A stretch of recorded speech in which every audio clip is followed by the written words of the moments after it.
Oke, halo semuanya Indonesia, apa kabar? Luar biasa sekali ya. Hari ini saya sedang berada di Filipina, sedang mengembangkan jaringan saya di sini.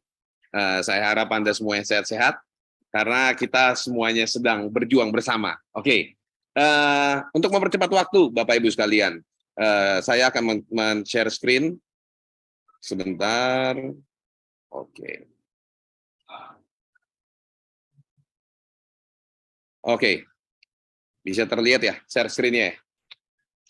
Oke, Bapak Ibu sekalian, para yang hadir di sini saya ucapkan selamat kepada Bapak Ibu semua, karena pada hari ini hanya khusus orang yang ber-PBO minimal CP untuk hadir ke CPM ini. CPM ini dibuat untuk apa sih? Kan pertanyaan kan seperti itu. Untuk apa sih CPM ini dibuat?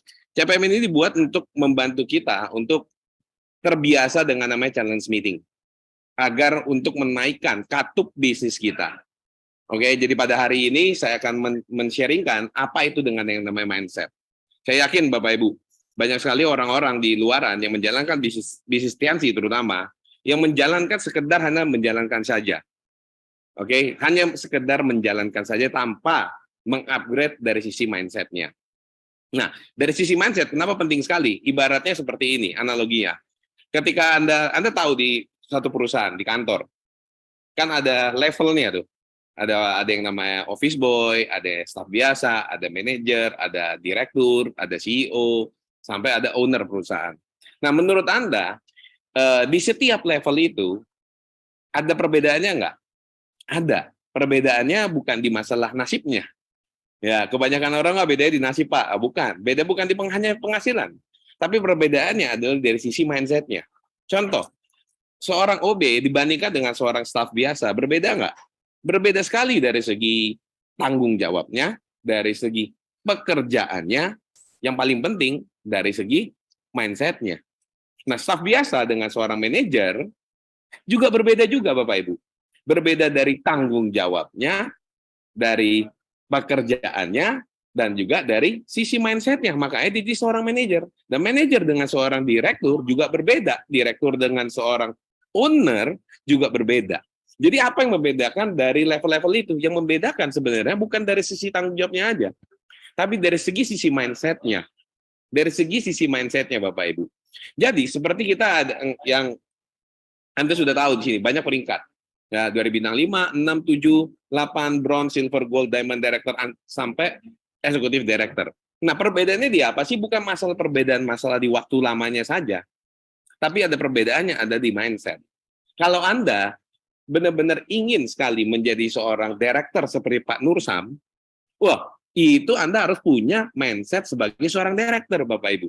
Nah, kebanyakan orang ini menjalankan bisnis Tiansi, tapi punya mindset-nya, pengennya peringkatnya director, tapi mindset-nya bintang 5. Bahkan mindset-nya seorang bronze. Itu sampai kapanpun nggak bakal bisa. Tapi kalau Anda mulai bisnis Tiansi dari nggak punya apa-apa, tapi dari sisi mindset-nya Anda benar, Anda pasti akan menjadi leader-leader besar nanti. Nah, sekarang bagaimana caranya kita bisa mempunyai mindset yang benar, betul nggak? Bagaimana cara kita bisa punya mindset yang benar? Bagaimana cara kita bisa bisa men-scale bisnis kita agar bisa lebih besar lagi? Ternyata yang saya pelajari, Bapak Ibu, dari pengalaman saya, Anda mungkin pada malam hari ini, tolong jangan mentah-mentah konsultasikan lagi ke upline Anda. Nah, perbedaan di mindset yang paling besar perbedaannya itu ada di mana? Ada di yang namanya visi. Visinya, Bapak Ibu. Bisnis kita besar atau kecil itu bukan tergantung dari downline, juga bukan tergantung dari sisi upline. Upline saya nggak ngebantu, upline saya nggak ini nggak itu dan segala macam. Bukan masalah itunya, bukan juga masalah bonusnya besar kecil. Tapi yang membedakan itu adalah visinya. Visinya itu Anda harus punya visi yang besar. Anda paham tidak? Makanya gini, ketika Anda punya bisnis besar, pas bonus gede, wajar orang berpikir besar. Tapi masalahnya ketika Anda tidak ada bonus Anda turun, atau grup lagi Anda berantakan, mau nggak Anda memaksakan tetap mempertahankan visi yang besar itu. Nah, ini dari pengalaman saya, banyak sekali grup yang yang modelnya itu dia menjalankan bisnis tanpa visi. Biasanya kalau menjalankan bisnis tanpa visi, biasanya yang saya tahu ya. Ya saya harap nggak ada semua yang dengar di sini mengalami hal yang sama. Biasanya bisnisnya stagnan. Kenapa bisa stagnan? Karena dia nggak tahu arahnya mau kemana. Hanya sekedar menjalankan tok. Ya penting saya bisa dapat bonus bulan depan, minggu kedua bonusnya lumayan, minggu ketiga, keempat bonusnya alhamdulillah, ya kan? Ya hanya seperti itu aja, tanpa punya visi yang besar. Nah visi ini sangat penting Bapak Ibu, karena pengalaman saya banyak sekali dolen-dolen yang berhenti karena bukan karena bisnisnya nggak bagus, karena tidak punya visinya. Nah, visi itu nggak harus dari upline. Anda harus punya visi sendiri. Mau seperti apa sih bisnis Anda? Mau dibawa kemana bisnis Anda? Bukan hanya hubungan aja yang mau dibawa kemana. Tapi bisnis pun mau dibawa kemana. Ya sama kayak Anda pacaran lah. Ya. Biasanya wanita itu kan paling rewel tuh kalau mau dibawa kemana gitu kan. Kalau Anda pacaran misalnya sama cowok, visinya nggak jelas, pacarannya nggak ada ujung-ujungnya, Anda jalani setahun mungkin masih happy-happy aja. Jalani 2 tahun masih happy-happy aja. Jalani 3 tahun coba, 4 tahun, 5 tahun. Pasti Anda mempertanyakan, ini kita mau sampai kapan sih? Iya. Ya enggak? Akhirnya ditinggalin lagi sayang-sayangnya. Nah, curhat jadi ya. Seperti itulah kalau misalnya Anda menjalankan tidak punya visi. Jadi kalau Anda pengen cepat atau pengen punya bisnis yang besar, awali dulu dengan punya visi yang besar. Karena dari visi yang besar itu akan mengarahkan kita, Bapak Ibu. Nah, ini saya tunjukin slide-nya. Kenapa harus punya visi sih? Karena tanpa visi kita tidak bisa menciptakan masa depan. Tanpa visi, we cannot create the future. Tanpa sebuah visi, nggak akan ada seorang Louis Tendean. Tanpa ada visi, tidak akan ada seorang Pak Agus TL.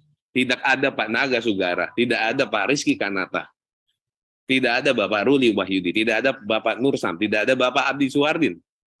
Kalau mereka tidak punya visi yang besar. Jadi, bagi Anda yang baru mulai nih, mungkin Anda bingung, Pak Johan ngomongin apa sih visi-visi, yang tahu saya visionnya Marvel, Pak. Bukan itu, gitu loh. Visi itu Anda harus tahu nih, arahnya mau kemana. Oke? Saya akan memberitahu Anda workflow-nya. Bagaimana sih cara kerja visi itu. Kenapa harus Anda punya visi? Nah, yang pertama, ketika Anda nanti punya visi, itu akan membuat Anda, mendirect Anda, mempunyai sebuah harapan. Oke? Sebuah harapan, sebuah impian. Karena Anda punya visi, Anda membuat Anda mempunyai sebuah harapan. Dari harapan, mendorong kita untuk melakukan action yang lebih banyak. Action yang lebih banyak. Ketika Anda action, di situ Anda akan ketemu dengan orang-orang yang mungkin join, ini nggak join, ini nggak join. Itu Anda akan ketemu dengan harapan-harapan baru. Nah, ketika Anda ketemu dengan harapan-harapan baru, Anda akan pasti antusias. Action itu akan membuat kita antusias. Dan dari antusias kita, itu akan menular, Bapak Ibu. Jadi, ketika Anda antusias, orang itu tiba-tiba aja join. Walaupun Anda datang nyamperin prospek naik angkot, walaupun Anda jalan kaki, tapi kalau Anda datang dengan visi dan pulang dengan prestasi, ini yang harus Anda miliki. Punya visi dulu. Gitu loh. Buat anak rantauan nih, Anda pergi dengan visi, pulang dengan membawa prestasi. Jangan mau kalah. Gitu loh. Jadi, miliki visi dulu. Visi itu sangat penting, Bapak Ibu. Benar-benar penting karena belakangan ini yang saya rasakan seperti itu karena saya melihat dolen-dolen saya ini kok jalannya antara ada dan tiada, ya kan? Mati tak segan, hidup pun tak mampu, jalannya begitu ya kayak zombie, ya kan? Nggak ada arah dan tujuannya ya karena apa? Karena tidak punya visi, nggak jelas. Yang kayak hubungan tadi, pacaran itu nggak jelas mau dibawa kemana hubungannya, ya jalanin aja dulu, ya kayak gitu. Tapi ketika Anda punya visi nih, Anda punya visi yang jelas, mau ngapain, udah itu kelar, Bapak Ibu. Selesai itu, selesai. Jadi punyalah visi yang besar dulu, Bapak Ibu. Nggak harus besar-besar banget. Saya juga memulai bisnis awalnya bukan punya visi yang langsung gede. Saya memulai bisnis awalnya dengan visi yang kecil-kecil dulu, lama-lama di-upgrade. Nah, bagaimana cara mengupgrade visi? Kalau Anda merasa sekarang wah, visi saya udah besar, Pak. Ya kan? Saya butuh yang lebih besar lagi. Bagaimana cara upgrade-nya? Anda terus upgrade mindset Anda. Itu yang penting, Bapak Ibu. Ya, itu yang penting sekali. Nanti akan saya sharingin kenapa saya bisa sampai di sini. Saya akan sharingin Bapak Ibu hari ini. Kenapa saya bisa di sini gitu. Ya, nyampe nyasar ke negara tetangga yang entah berantah. Ya, jadi visi sangat-sangat penting sekali. Jadi kalau misalnya ibaratnya kalau Anda jalan di distansi itu nggak punya visi, ya kayak Anda sekarang kan lagi Piala Dunia ya. Coba bayangin kalau gawangnya nggak ada. Mau sejago apapun pemain ya, nggak tahu mau dibawa kemana bolanya, nggak ada yang menang, nggak ada yang kalah itu. Karena nggak ada tujuan yang jelas. Visi itu sama dengan tujuan yang jelas. Tujuannya jelas buat apa dulu nih? Mau kayak gimana dulu nih hidup Anda? Anda punya visi nggak sih? Ciri-cirinya nih, saya tanya coba. 1 tahun ke depan, Anda ada di mana?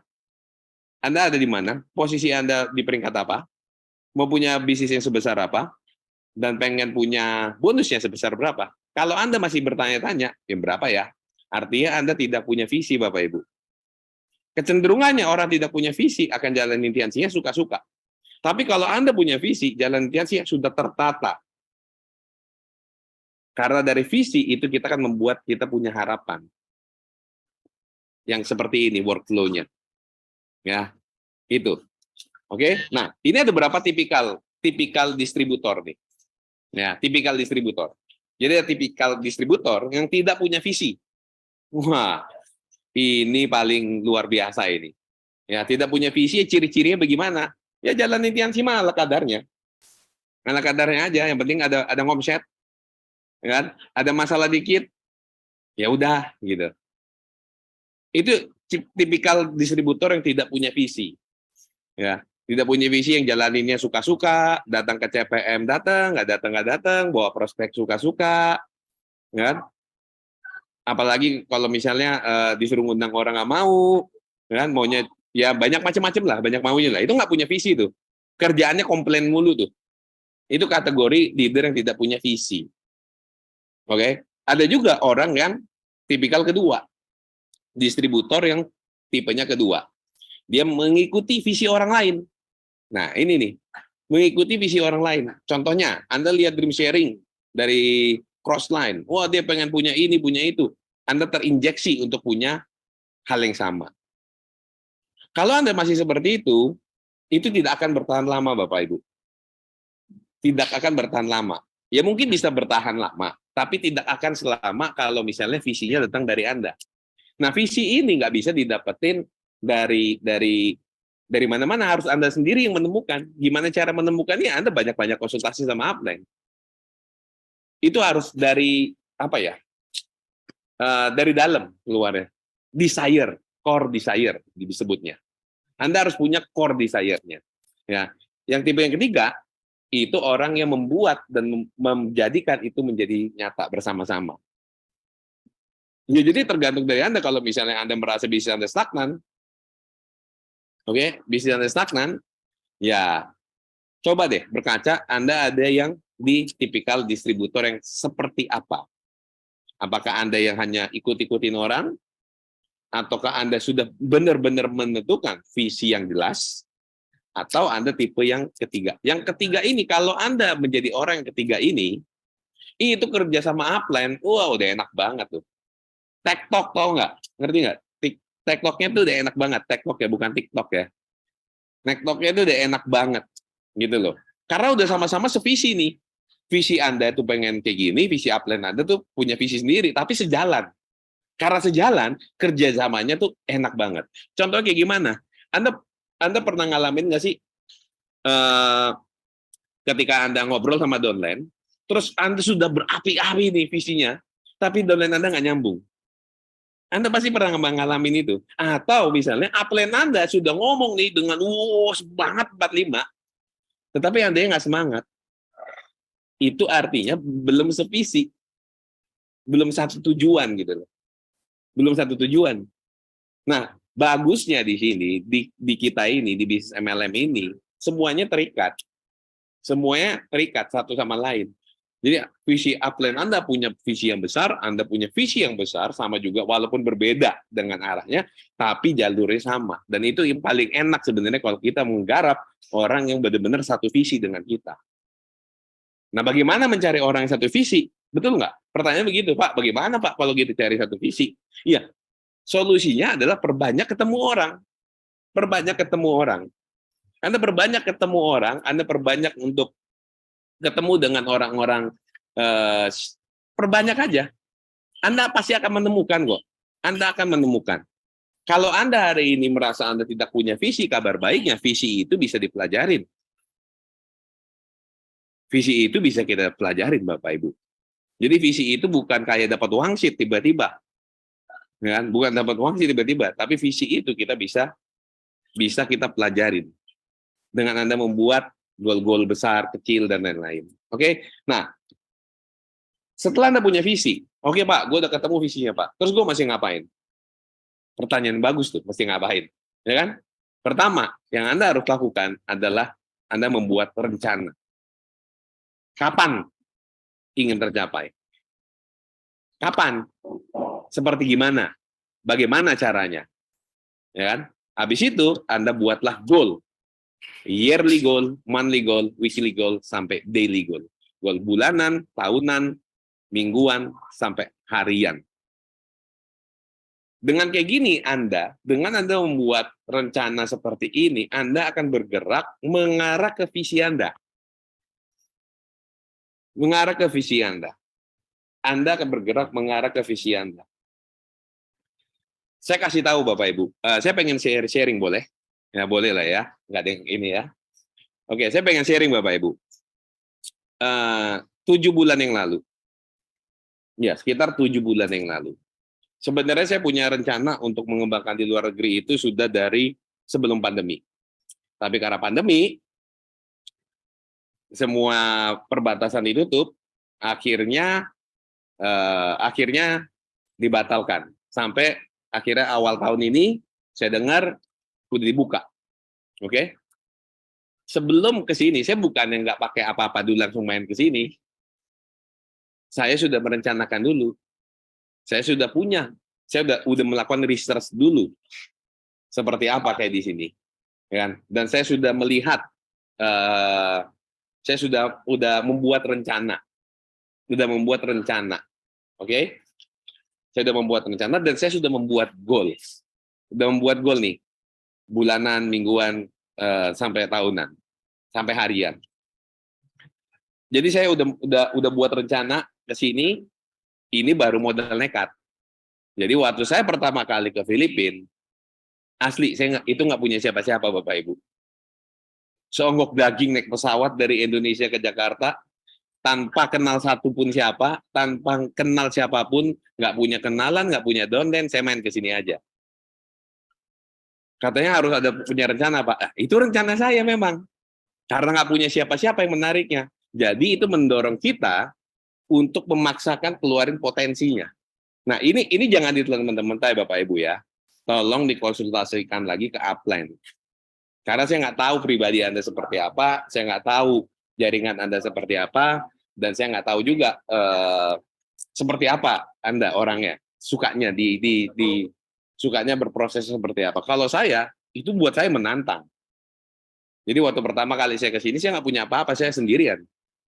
Saya sendirian, nggak punya apa-apa, nggak kenal siapa-siapa, ya ada orang banyak, ya kenalan lah. Kenalan lah, gimana pun caranya kenalan aja. Kan? Saya kenalan dengan sebanyak-banyaknya manusia yang saya temuin. Saking banyaknya saya kenalan, sampai akhirnya saya sekarang ini kenal semua leader-leader MLM yang ada di sini. Karena saya kenalan. Gitu. Karena saya kenalan dengan macam-macam. Dengan orang yang bermacam-macam. Dan kebanyakan kenalnya dengan orang-orang yang memang MLM. Gitu. Nah, jadi saya di sini sebelumnya saya udah merencanakan. Karena ada satu daerah itu tempatnya orang MLM semua. Ada satu daerah yang tempatnya nongkrongnya itu orang MLM dari berbagai macam perusahaan. Itu kan bagian dari rencana. Kan? Tapi modal nekat, nggak kenal siapa-siapa, itu bagian dari rencana juga. Karena makanya kita harus punya visi nih, ya. Nah, Bapak Ibu semua mungkin nggak lihat apa yang saya lihat sekarang, tapi saya sudah melihat itu.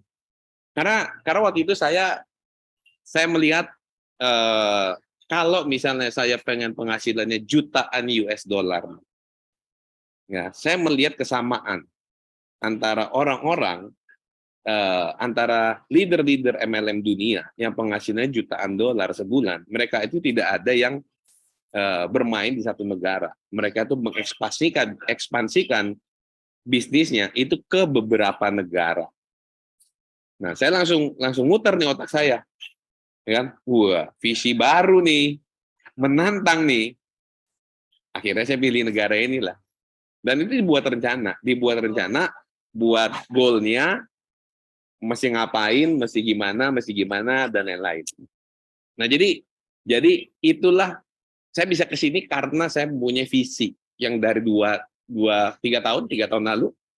Ya, 3 tahun lalu semenjak pandemi, gara-gara pandemi nggak jadi, akhirnya pas pandemi dibuka, saya langsung ke sini, nggak pakai banyak pikir. Dan ini sudah ke-7 kali saya ke sini. 7 kali, yang ini sudah ke-7 kali. Ya, sudah ke-7 kali saya ke sini. Jadi, ya saya bisa ke sini ya karena visi. Yang grup saya yang sekarang itu karena visi saya. Gitu loh. Nah, ini saya pengen men-sharingkan ke Bapak Ibu sekalian bahwa kita ini leader-leader kita ini lagi berjuang bersama di lapangan gitu loh. Leader-leader Anda itu semuanya lagi berjuang bersama. Saya tahu kondisinya kita lagi nggak lagi bagus-bagus banget. Kondisi ini kita nih lagi sangat perlu untuk ditingkatkan. Dan saya pengen ngasih tahu bahwa leader-leader Anda itu tidak ada yang santai semua. Lagi di lapangan semua, termasuk saya Bapak Ibu. Saya tadi ini habis home meeting langsung nge-zoom gitu. Baru bubar tadi itu. Oke, saya pengen sharingin seminggu terakhir jadwal saya di sini seperti apa sih? Ya. Saya pengen sharingin siapa tahu ini menginspirasi Bapak Ibu semua untuk memiliki visi yang besar. Siapa tahu ini menginspirasi Bapak Ibu semua di sini untuk berani punya visi yang besar. Karena saya pun mulai di sini dari hanya sekedar berpikir aja. Sampai istri saya bilang, ya gue nggak nyangka sih, lu gila banget gitu katanya. Sebelum berangkat saya diketawain Bapak Ibu. Diketawain gitu. Ya kan? Ya, Diamond diketawain masalah. Ya kan? Malah makin jadi gitu. Ya, jadi ini saya pengen ceritain. Jadi pertama kali saya tiba ini adalah peta di Manila nih. Ini peta di Philippines. Oke. Oke. Nah, ini peta di Philippines. Nah, seminggu terakhir ini setiap 2 hari saya terbang. Saya terbang pindah-pindah pulau. Bukan kota lagi nih, pulau nih pindahnya nih. Ya. Jadi saya waktu itu dari Indonesia Manila langsung ke mana nih? Oke, saya langsung ke bawah nih Bapak Ibu. Saya melakukan home meeting di sana. Ya, dengan grup saya. Dan di sini ini orang Filipina asli. Ya, bukan orang Indonesia, bukan juga TKW. Memang wajahnya mirip-mirip, tapi ini orang Filipina asli, ya kan? Ya, saya menggunakan ilmu bahasa Inggris salah paham, nggak apa-apa, salah yang penting paham, ya kan? Yang penting ngerti, lu ngerti, gua ngerti, udah kelar, gitu, ya kan? Nah, selesai, nggak perlu pinter-pinter banget, yang penting pede. Itu yang saya pelajarin dari seorang upline saya yang namanya Pak Jamal Mirdad. Saking PD-nya itu, wah, orang itu bisa nggak ngerti tiba-tiba join, gitu loh. Ya, jadi ini 2 hari saya dari Manila ke ujung paling bawah. Ini waktunya 2,5 jam ya naik pesawat. Habis itu besokannya saya 2 hari di sini. Besokannya saya naik kereta bersama dosen saya ini, ya, naik kereta lagi, naik bus, pindah ke kota di sini, namanya Davao. Ini 3 jam, 3 jam naik busnya ini. Nyampe di sana, langsung mau meeting, ketemu dengan orang-orang. Ya, langsung di sana. Habis itu 2 hari di sana itu saya cuma 2 hari 1 malam. Jadi nyampe di Davao hari ini, nginep 1 hari, ya kan? Besok malamnya langsung flight lagi ke Manila. Balik lagi ke Manila. Nah, balik lagi saya ke Manila. Nyampe jam 1 malam, jam 2 malam, nyampe jam 2 malam, jam 10 pagi, saya udah flight lagi. Saya sudah flight lagi pindah ke pulau yang ini. Namanya Puerto Princesa. Di Pulau Palawan. Ya, jadi seminggu itu saya udah berapa kali pesawat nih? Udah 3 kali penerbangan nih. Kalau PP udah 6 kali terbang nih gua nih. Ya kan? Nggak tidur, nggak tidur. Makan berantakan, makan berantakan. Nggak tidur, nggak tidur. Ya kan? Habis itu dari Puerto Princesa, ini 2 malam di Puerto Princesa, balik lagi ke Manila. Balik lagi ke Manila, ngeberesin barang, ya. Sampai kemarin tuh, beresin barang sampai jam 2 subuh, ya kan? Saya kan ada stok barang, stok produk di sini. Karena di sini kan nggak ada ini ya, belum ada apa-apa di sini, ya kan? Jadi saya bawa barang gitu. Nah, jadi ngecek stok produk sampai jam 2, jam 4 subuh saya udah berangkat lagi ke Cebu. Saya sekarang lagi di Cebu, Bapak Ibu. Saya sekarang lagi di Cebu. Besok nanti ya besok lah. Jam 5 subuh pesawat saya balik lagi ke Manila. Siang langsung ada jadwal. Jadi ini kemarin ya ini kemarin dan hari ini tadi saya juga ada foto gitu. Jadi seminggu itu saya bisa 3-4 kali penerbangan. Sekali lagi Bapak Ibu ya. Kalau Anda mau ngembangin ke mana-mana, konsultasikan dulu. Oke? Jangan ditelan mentah-mentah. Jangan ditelan mentah-mentah. Jangan ditelan mentah-mentah karena kenapa? Karena yang tahu bisnis Anda itu upline Anda. Tolong percaya sama upline Anda. Dengerin upline Anda. Mungkin Anda terus inspirasi nih dengan Pak Johan nih. Ya boleh, nggak masalah. Tapi dikonsultasikan dulu. Gitu. Kalau saya modal nekat nih, saya demen banget modal nekat. Ya kan? Justru nggak ada kenalan, makin dijadi. Nah, luar biasanya Bapak Ibu nih, 2 bulan lalu, ya, saya udah mendapatkan kurang lebih 100 downline. Ya, 100 downline. Dan di sini semuanya join, nggak ada joinnya bintang 4. Maksudnya nggak ada yang joinnya beli satu produk. Karena saya nggak ngomong kalau bisa beli satu produk. Join hanya 99 plus satu produk. Dari awal saya bilang, join minimum bronze. Nah, itu saya sudah dapat 100 orang lebih. Luar biasanya ini, dari 100 orang, sisa 2 yang hidup. 2 bulan lalu. Pertanyaannya, saya tetap balik apa tidak? Ya kan? Jawabannya, saya tetap balik. Bahkan di bulan keduanya, saya ngontrak apartemen 1 tahun.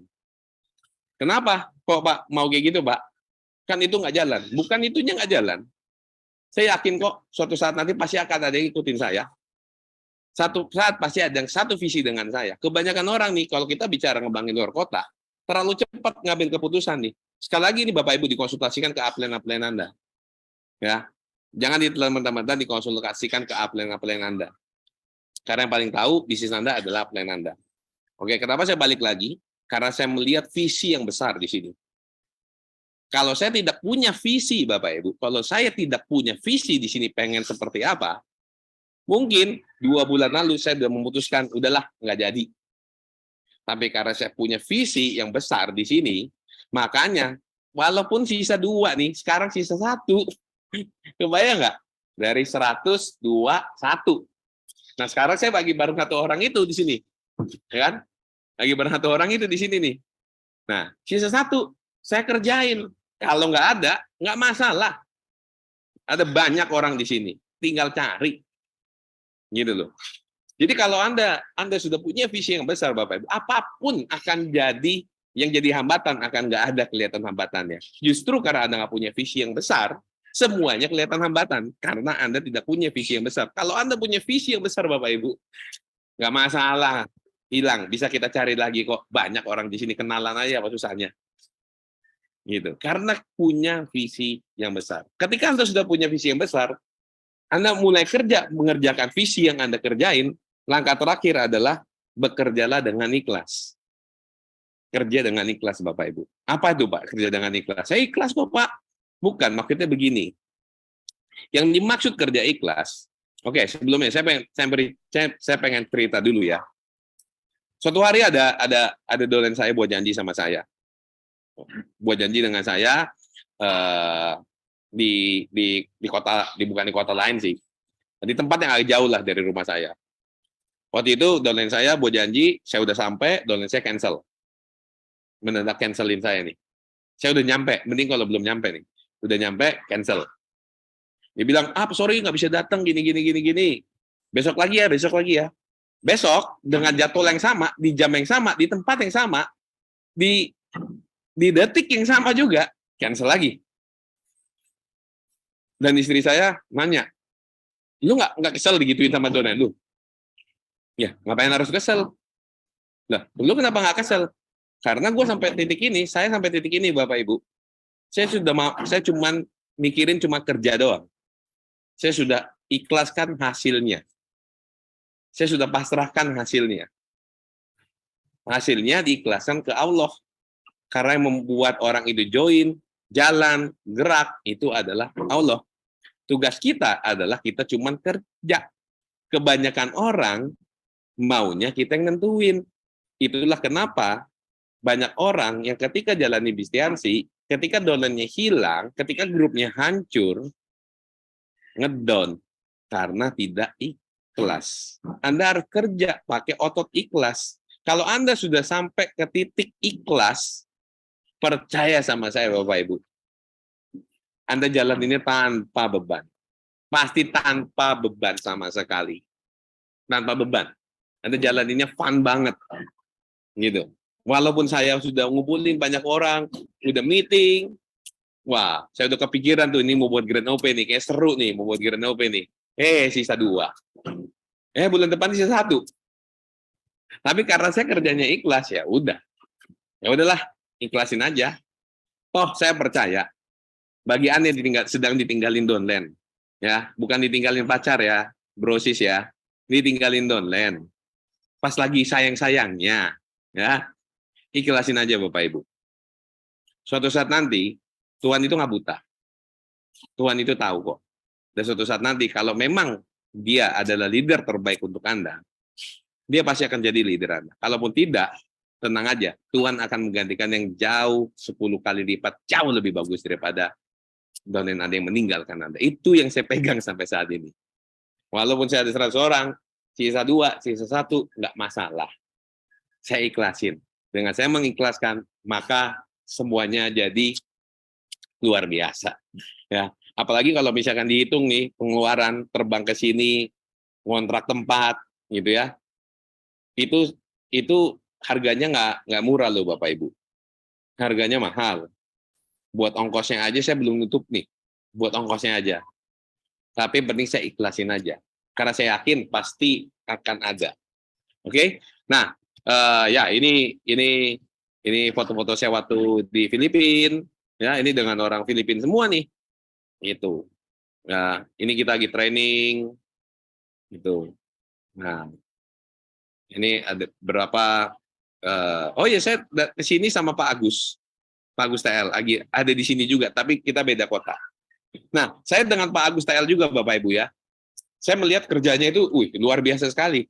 Justru saya termotivasi melihat Pak Agus. Kenapa?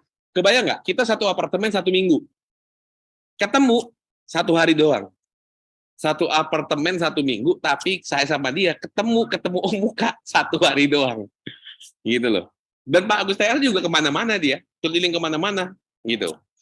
Jadi ya kita lagi berjuang juga Bapak Ibu. Apalagi yang lebih mengenaskannya adalah ketika saya mau berangkat ke sini, saya bilang ke anak dan istri saya, tinggalin dulu ya, gitu. Saya bilang saya mau berjuang di sini. Jadi di sini ketika nggak ada siapa-siapa, nggak ada upline, nggak ada apa-apa, ya udah. Jadi memaksakan kita untuk kreatif Bapak Ibu. Justru karena kondisi tertekan itu yang membuat kreatif. Saya saking sedihnya pernah di pinggir jalan, Anda kebayang nggak, lagi nunggu Grab. Di pinggir jalan saya lagi nunggu Grab. Saya itu tiba-tiba mikir sendiri, ini gue ngapain ke negara orang nih? Nggak tahu apa-apa, kayak gini. Sendirian, benar-benar sendirian. Kayak orang nggak jelas. Gitu loh Bapak Ibu. Pas pertama-tama. Tapi ya sekarang, puji Tuhan, sudah menemukan tim-tim baru lagi. Selalu akan ada orang yang meninggalkan dan selalu akan ada orang yang baru. kuncinya cuma satu Bapak Ibu. Kalau misalnya Anda sekarang merasa diri grup Anda lagi hancur, lagi berjuang, sama, kita semua lagi berjuang, sama-sama untuk menaikkan bisnis kita. Maka itu kita harus punya visi yang besar untuk menaikkan scale up bisnis kita, Bapak Ibu. Saya selama 7 bulan itu, saya sebulan di Filipina, 2 minggu di Indonesia. Hanya 2 minggu, 14 hari buat sama keluarga, berangkat lagi. Rutin. Saya rutin. Apalagi waktu itu, di tengah-tengah saya lagi berjuang gini, mama saya meninggal, ya kan? Mama saya meninggal, dan saya, apa yang saya lakukan? Karena saya punya komitmen yang besar, saya tetap berangkat ke sini. Kelar 7 hari, saya langsung berangkat. Saya langsung berangkat untuk berjuang lagi. Karena saya nggak mau lama-lama di Indonesia. Kalau saya lama-lama di Indonesia, itu membuat saya nyaman. Saya mau mencari tempat yang setidak nyaman-nyamannya. Nah, setidak nyaman-nyamannya. Jadi inilah sekarang saya lagi di Cebu, besok saya mesti balik lagi ke Manila. So, itu yang saya alamin Bapak Ibu. Saya lagi berjuang. Memang ya seperti itu, mau gimana lagi? Ya nggak? Kan membangun distensi itu pengulangan. Nah, saya pengen men-sharingkan Bapak Ibu. Pada hari ini, rumah saya sudah jadi, dan istri saya lagi pindahan ke rumah baru. Nah, ini saya mau sharingin untuk yang pertama kali. Ya, untuk Anda semua. Nah, rumah saya ini sekarang udah jadi. Nah, ini rumah saya. Dekat tetanggaan sama Pak Nursam. Ya, tetanggaan sama Pak Nursam. Ini rumah saya. Ini dalamnya. Nah, kalau orang bilang kayak kafe ya. Nah, ini ya kayak gini nih rumah saya. Wes, rumah diamond banget ya. Wes. Ya ini masih furniture masih lagi mau diisi. Ya, lagi mau diisi. Beberapa udah dibeli. Jadi berapa lagi diisi. Nah, ini kamar saya, belum ada kasurnya. Ya, jadi rencananya tidurnya pakai triplek dulu. Ya enggak lah ya. Ya, ini kasur, ini tempat ganti baju, ya. Dan ini WC-nya. Wah, kayak di villa-villa di Bali ya. Ya, itu. Termasuk ngebangun rumah, Bapak Ibu. Ngebangun rumah itu juga butuh visi. Semua di dunia ini diciptakan 2 kali. Semua di dunia ini diciptakan 2 kali. Pertama dalam pikiran, yang kedua ketika yang menjadi nyata. Semua di dunia diciptakan 2 kali. Tidak ada sesuatu yang di dunia tanpa diciptakan 2 kali di pikiran. Kalau Anda mau punya bisnis yang besar, milikilah visi yang besar dulu, ubah mindset Anda, bergeraklah mengarah ke visi Anda. Apapun yang terjadi, Anda harus berpegang dengan visi Anda. Saya lagi berjuang, Anda lagi berjuang, kita semua bersama-sama lagi mau menaikkan bisnis kita bersama-sama. Mari kita buktikan Indonesia bisa besar, kita bisa menjadi besar. Kuncinya cuma satu Bapak Ibu, kalau Anda mau menjadi besar, ingatlah satu hal ini. Sekelompok serigala yang dipimpin oleh seekor domba akan dikalahkan oleh sekelompok domba yang dipimpin oleh satu ekor serigala. Jadi, kalau Anda mau jadi besar, jadilah satu orang pemimpin serigala. Jangan menjadi apa? Not to try to be the best one. Become the only one. Jadilah Anda satu-satunya. Bukan jadi yang terbaik, tapi jadi Anda lah satu-satunya. Stop compare, just prepare. Karena sukses itu butuh proses, bukan protes. Sekian dari saya. Selamat malam. Terima kasih mendengarkan saya. Sampai jumpa di Puncak Sukses.